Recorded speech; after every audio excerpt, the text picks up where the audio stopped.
You should have left 2020 horror, psycho thriller, drama, whatever you want to call it. So movie की theme ये है कि एक couple है starring Kevin Bacon and Amanda Seyfried and उनकी एक बेटी है एला करके. अभी एक रिटायर्ड पर्सन है, he is a bit older, एक रिटायर्ड पर्सन है एंड उसकी जो वाइफ है अमेंडा सेफ्रेंड का जो रोल प्ले किया है, she is a young actress. अभी जो उनके कपल लाइफ में, फैमिली लाइफ में जो कुछ इश्यू चल रहे हैं, they are fighting with those all things and they are managing each other, ऐसा सेटिंग है. एंड स्लोली बिल्डअप होते टाइम ऐसा दिखाई दे रहा है कि कुछ घर में शैडोज दिखाई दे रहे हैं. उनकी बेटी को जो एला का कैरेक्टर प्ले किया उसको कुछ घर में शैडोज दिखाई दे रहे हैं, उसको कुछ ऐसे फियरफुल एक्टिविटीज दिखाई दे रहे हैं. सो इन सभी चीजों से कुछ ब्रेक लेने के लिए, लाइफ के स्ट्रेस एंड ऑल थिंग्स से ब्रेक लेने के लिए वो लोग एक वेकेशन प्लान करते हैं जहां पे एक प्रॉपर्टी रेंट करते हैं. उस property in the sense bungalow बोलते हैं, एक अच्छा सा बंगलो लेते हैं, हवा क्या बोलते हैं, फार्म हाउस बोलते हैं यहाँ पे ना, उस तरह से एक बंगलो लेते हैं. वहां पे रहने के लिए वो लोग जाते हैं for how much, 1 day 2 days, जितना टाइम है. So what happens at that time, वो जो घर है वहां पे जाने के बाद में जो क्रीपी एक्टिविटी स्टार्ट होती है एंड उन एक्टिविटीज के साथ में उनके रिलेशनशिप में अमेंडा सेफ्रीड का एक अनदर अफेयर चल रहा होता है, उसके पास और एक फोन रहता है, वो कैसे रिवील होता है. एक्टिंग की बात करूँ तो अमेंडा सेफ्रीड ने एंड केविन बीकन ने परफेक्ट एक्टिंग की, मतलब it's perfect. And cinematography, visuals, जो सिनारियोज लिए है, वो जो मतलब घर दिखाया गया है, फिर उसके बाद में मतलब पूरा जो शूटिंग करने का जो उनका सिनेमेटोग्राफी का जो पूरा का पूरा ट्रैक है, विजुअल्स है, बहुत अच्छे है, आई प्लीजिंग है and you will feel good for them. But अभी इस बात पे आते हैं, मूवी स्टार्ट हो चुकी है, वो लोग वहां पे रहने के लिए जा चुके हैं थोड़े टाइम के लिए, ये सारी एक्टिविटीज हो रही है. और उसी टाइम पे घर में भी कुछ ऐसी एक्टिविटीज हो रही है, जैसे कि लाइट कुछ ऑफ किया तो ऑफ नहीं हो रहा है, एक डोर ओपन किया तो दूसरा डोर ओपन हो रहा है, उसके पीछे दूसरा डोर, ऐसे डोर ओपन हो रहे हैं. एंड जब केविन बीकन का कैरेक्टर गांव में कुछ ग्रोसरी लेने के लिए जाता है तो गांव के जो लोग रहते हैं वो भी कुछ वियर्डली बिहेव करते हैं. जो ग्रोसरी शॉप रहता है वहां पे जो एक पर्सन रहता है जहां से वो जो कुछ ग्रोसरी ले रहा है, वो उसको बोलता है कि वो जो घर है उसके पीछे और एक घर है, उसके नीचे और एक घर है, ऐसे घर के ऊपर घर के ऊपर घर के ऊपर घर बना के वो पूरा का पूरा एक घर बनाया गया है. और जो इन शॉर्ट वे एक्सप्लेन करने के लिए कहता है कि चीटी को पता नहीं रहता है कैथेड्रल क्या होता है, मतलब छोटी इतनी सी चीटी, कैथेड्रल चर्च का साइज कितना बड़ा है, उसमें क्या चल रहा है, वो चीटी को नहीं पता है. उसी तरह से उस घर में तुम चीटी हो, in the sense he wants to say that. So ये सारी एक्टिविटी चल रही है. एंड एक टाइम ट्रैवल का कंसेप्ट मुझे लग रहा है कि डायरेक्टर ने ना the haunting of hill house का सीजन 1 देखा, उसने सोचा हाँ ये अच्छा कंसेप्ट है, इसमें टाइम ट्रैवल दिखाया गया है, विद घोस्ट टाइम ट्रैवल भी दिखाया गया है, इट विल वर्क. और उन्होंने यहाँ पे उसको डाल दिया है, ऐसा लग रहा है. सो वो घर में कुछ टाइम ट्रैवल की इस तरह से एक्टिविटीज हो रही है. मतलब केविन बीकन का जो कैरेक्टर है वो डिप्रेशन से थोड़ा सा सफर कर रहा है, उसके लाइफ में जो कुछ अर्ली इंसिडेंसेस हुए उसके साथ कोप अप करने के लिए ट्राई कर रहा है. वो ऑडियो बुक सुन रहा है और अपनी वो जर्नल लिख रहा है, इन द सेंस डायरी लिख रहा है.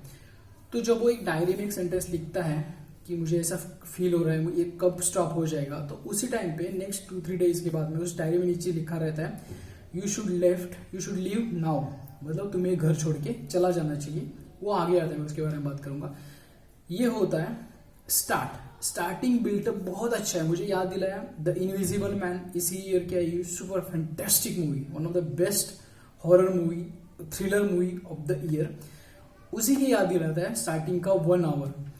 आफ्टर 1 hour कुछ अलग ही मूवी ट्विस्ट लेना स्टार्ट कर देते, जैसे कि जो उनको इमेजेस घर में दिख रही थी, या फिर जो डोर के ऊपर डोर ओपन हो रहे थे, और जो हॉरर एकदम स्केरी ड्रीम्स जो आते हैं केविन बीकन के कैरेक्टर को, वो मतलब उसी लूप में चली जाती है मूवी. हो रहा है उसकी बच्ची गायब हो रही है, उसको ढूंढने के लिए ट्राई कर रहा है, नहीं मिल रही है, अगेन मिल रही है, ऐसे ही लूप में चला जाता है. एंड एट द एंड ये कंक्लूड होता है कि जो स्टेटलर बोल के जो होम का जो ओनर है, जिसको मूवी में डेविल बोल सकते हैं, वो एक्चुअली ऐसा है कि जो मतलब लोगों को चूज करता है और जिन लोगों ने कुछ गलत किया है उनके पास्ट में, उनकी सोल को कैप्चर करता है। अभी केविन बेकन का जो कैरेक्टर है, उसने अर्लियर लाइफ में एक बैड रिलेशनशिप था। उस रिलेशनशिप में वो अपनी वाइफ के साथ, जिसके साथ रह रहा था, उसको बहुत हेट करता था। मतलब उसके साथ उसको रहना नहीं था, लेकिन फिर भी उसके साथ वो मजबूरी में रहा और हेट इतना बढ़ता चला गया कि एक दिन वो टैबलेट्स लेके बाथ टब में गिर जाती है, मतलब सेडेट हो जाती है और पानी ऊपर आने की वजह से वो क्या बोलेंगे उसको, गास्पिंग चालू हो जाता है और she is gonna die at that time. वो केविन बेकन ने देखा रहता है, मतलब उनके कैरेक्टर ने देखा रहता है एंड ही जस्ट लेफ्ट। मतलब उसको बचाना चाहता तो बचा सकता था। तो ये जो उनका पास्ट है वो उनको हॉन्ट कर रहा है एंड वो जो डेविल है, वो जो घोस्ट है मूवी में, स्टेटलर का कैरेक्टर, वो बार बार बोलता रहता है कि हमने जो पाप किए, कर्म बोलते हैं इसको हिंदी में, हमने जो पाप किए, पेरेंट्स लोगों ने जो पाप किए, उसको बच्चों को भुगतना पड़ता है। दे हैव टू पे। एंड उसीलिए उस लड़की को वो घोस्ट की तरह हमेशा डराता रहता है। और एक टाइम ट्रेवल का कंसेप्ट है। एक सीन में केविन बेकन का कैरेक्टर जस्ट घर के डोर्स वगैरह क्लोज करने के लिए जाता है और वो जाता है 10:30 को। मूवी में ऐसे दिखाया गया है कि 2 to 3 मिनट से वो घूम रहा है, लेकिन जब वो वापस आता है तो 3:15 बज चुके हैं, मतलब ऑलमोस्ट 5 to 6 आवर्स जा चुके हैं। सो ये हिंट्स दिए गए स्टार्टिंग में डायरेक्टर की तरफ से। ऐसे होते होते इन द एंड वो दोनों वहां से भागने का ट्राई करते हैं। जब उसकी वाइफ को मतलब वो बोलता है कि यू शुड लीव, उसका जब फिर उसको पता चलता है तो उसको बोलता है यू शुड लीव, वो चली जाती है गांव में रहने के लिए। केविन बेकन का कैरेक्टर, उसकी जो डॉटर है, वहां से भागने का ट्राई करते हैं उस घर से, लेकिन ओवर द नाइट वो घूम फिर के वहीं पे आ जाते हैं। एट द एंड जब एमेंडा सेफील्ड का कैरेक्टर उनको लेने के लिए आता है नेक्स्ट डे मॉर्निंग, तब वो बोलता है कि बेटी को लेके जाओ। एंड देन ही एडमिट्स, वो एडमिट करता है कि मेरी वाइफ को मैंने मारा था, मैं उससे बहुत हेट करता था, ऐसे वो बोलता है। एंड देन ही सेज ये this house belongs to me and अगर मैं कहीं पे भी चला गया तो ये मुझको फॉलो करेगा। तो ये कंसेप्ट वहां पे एक्सप्लेन होता है कि उसकी बेटी को भी घर में किस तरह से जो घोस्ट वगैरह सारी चीजें दिख रही थी।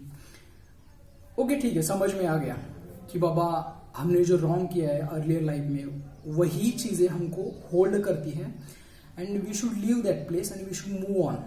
ये स्टोरी का कंसेप्ट है। तो डायरेक्टर क्या कहना चाहता है कि तुम्हें वाइफ को छोड़ के मूव ऑन करना चाहिए था, उसको मारना नहीं चाहिए था, या फिर वही एक चीज की वजह से तुम होल्ड हो गए, या फिर उस घर में जो टाइम ट्रैवल का कंसेप्ट हो रहा है वहीं पे केविन बेकन के अलग अलग वर्जन बन चुके हैं। एक वर्जन ने ही लिखा रहता है कि you should leave this home now.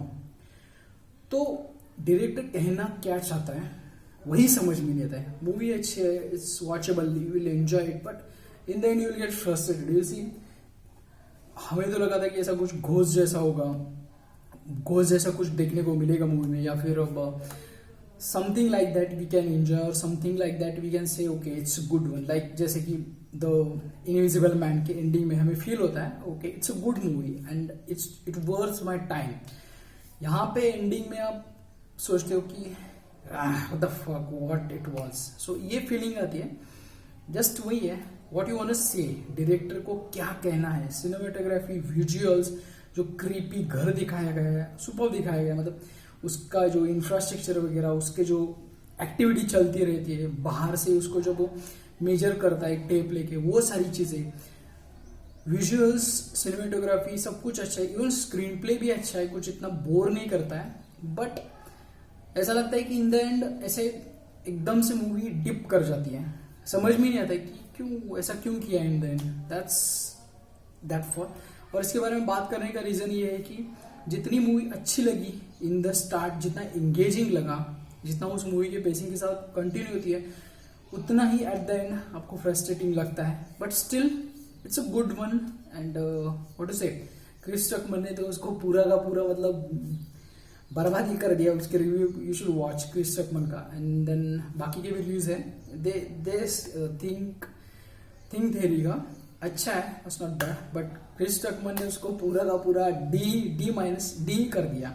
So that's it about you should have left. अगर आपने मूवी देखी है तो प्लीज़ कमेंट करके मुझे बताना आपके क्या व्यूज़ है इसके बारे में and how you feel about this movie. That's it, मिलते हैं नेक्स्ट ऐसे ही कुछ थिंकेबल, कुछ थॉटफुल मूवी के रिव्यू के साथ में, टॉक के साथ में। पीस।